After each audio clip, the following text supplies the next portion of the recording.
Manifestation is not just general, it is very specific, meaning you can pick whatever specific person you want, how they're going to show up, how your life is going to be, and everything in between. And you have absolutely no limit on this whatsoever. Now, we need to go into detail on how or why we ever think that we can't actually manifest our specific person, or why we feel as if manifestation must be general. And it's only because of our state and the pedestal at which we put our specific person on. Because I can't tell you how many times I get asked the question, is manifestation just general? Because people are having a hard time being with their specific person. But there's a simple metaphor that will make everything make sense that you can bring to your manifestation and make it all the easier. I want you to ask yourself, what do you plan on eating for dinner tonight? Okay, just keep that in mind. You probably have something, or think of the dinner that you ate yesterday. You probably had a thought and then it created that outcome through your assumptions and your state of being. And so we are picking something very specific in our reality. And if we can remember that manifestation isn't just something we're doing sometimes, if we understand and realize manifestation is something we are always doing, no matter what, if you are conscious of something, you're manifesting it, then we realize if we can manifest our specific dinner, then why would we not be able to manifest our specific person? Your higher self and your God state find literally no difference in either of these. If you have picked anything and wanted anything and decided on it and created it, then you can do that for literally any other thing. There is no order of difficulties in manifestations, meaning your mind thinks you choosing dinner and you being with your specific person as the exact same thing. It's just as easy to eat lasagna or spaghetti or pizza tonight as it would be to marry your specific person. And our mind thinks of it differently only because we want our specific person a little more than we want pizza tonight, right? I would imagine that would be the case. But because of this, we accidentally put them on a pedestal, which then makes us act out the Joseph Murphy board on the ground metaphor that I'll go over. So basically, if you were to take a board on the ground and walk it, it would be very easy, right? That's you manifesting your dinner or something else that you find very easy. You just walk across it, no fear, no worries whatsoever. You just move along. Now take that same exact board and put it 1,000 feet in the air and then try to walk it. It now all of a sudden seems a lot more difficult, a lot more challenging, a lot harder to do. And you would ask yourself, well, why? It's the same exact board. It's the same exact process. Why do I feel it's harder? Because it's 1,000 feet in the air. And the reason is because we're worried about the failure. We're looking around on each side of the board and wondering, well, what if I fall? What if I don't make it? What if we feel as if there are intense repercussions for not achieving it? And so that's what we feel with our specific person. But there is no repercussions for failing anything. You can't actually fail your manifestation. And if we can realize it's because we think of our specific person as someone much more close to our values, and that's why we worry about it, then we'll realize the same process that you went through to manifest dinner or to manifest your job or to manifest your name or to manifest where you live is the exact same process you are going to use in order to manifest your specific person. We just have to completely understand that there is no circumstance or problem or anything that you could actually encounter with your specific person that could not be changed or altered. And I always like to mention this in coaching sessions as well, because it gives a sense of relief, right? There's nothing that you could come to me with as a problem or a circumstance or a worry or no contact or third party or distance or whatever it is that we could not manifest out of. You've already achieved it, right? How could you undo something that you've already done?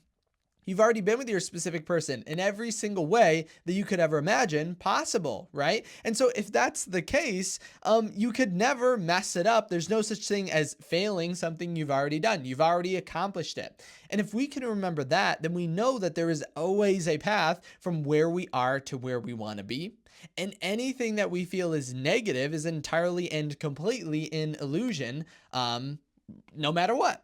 We can't actually technically be in a reality that is never negative. And I know I always like to repeat this because it brings about a sense of accomplishment and power. But your reality is created of you, and you are created of God or your higher self, however you want to call it, which is only of love, positivity, and abundance. And so you thus can only make in your reality love, positivity, and abundance. There is no negativity. And I had someone mention or comment one time of like, what if we're not made of love, confidence and ability, whatever? And I was thinking, it's funny, but that person can't be made of anything else. It's impossible. There's no ingredients that you're actually cooking with except all of these positive ones.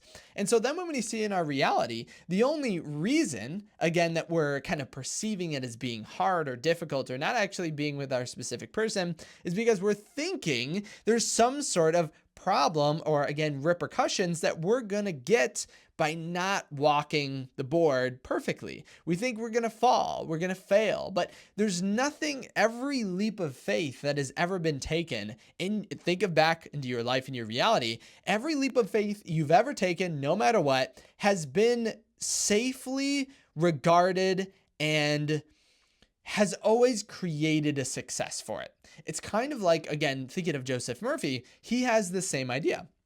Whenever you make a leap of faith, whenever you jump, you have to be saved, because in those moments in time when you have to put everything onto your God state or your God self or your higher state, you have no other option.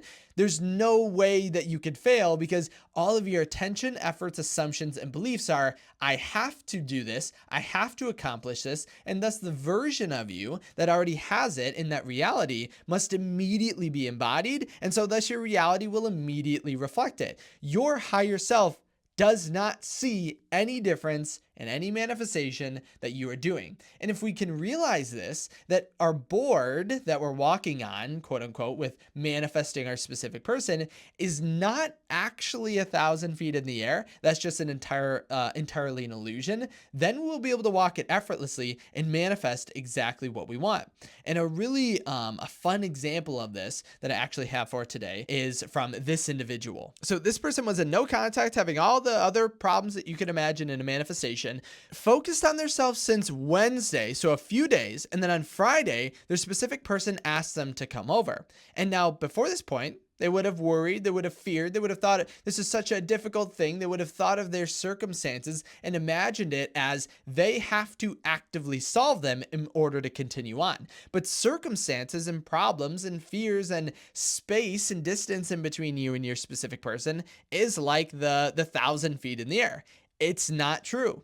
It's not real. It's not there. It never will be real. It never could be real. And so you can never actually solve it because there's no problem to solve. And once you understand this and realize your manifestation of your specific person is literally just as easy as the dinner that you're about to manifest for tonight. So think about that when you're eating dinner today or eating lunch or breakfast or wherever you're at in the world or whenever you're watching this. Think of how easy it was to do that. Your specific person is no different. And you're going to go through the same exact manifestation process to manifest that dinner as you would with your specific person. You would assume it, you would act on it, you would be in the state of being that would create it, and then you would act on divine guidance that would bring it to you automatically through a bridge of events that makes the most sense based on your state. And remember, this has nothing to do with time then. If it makes sense that you manifest or get your dinner by tonight, then of course it's going to show up in that way. So why can't we have our specific person act in the same exact manner? So with all this being said, make sure to comment any questions, any thoughts, any worries that you have in relation to your manifestation down below. And if there's something that you feel is your 1,000 feet in the air, comment it and we can all kind of work on changing and altering that. Simple and easy. Remember, it's all an illusion entirely. So always come from that state of mind. If you did have any questions that you wanted to reach out to me personally or a question, success, whatever that you wanted to send to me, make sure to head over to kyleaugustcoaching.com. That's where you can reach me personally. And if you know for a fact that your manifestation and you believe that your manifestation is just as easy as manifesting dinner, as manifesting your specific person, leave a thumbs up on this video and then don't forget to subscribe so I can see your success story when you manifest it. As always, thank you so much for stopping by today, and I can't wait to see you in my next video tomorrow.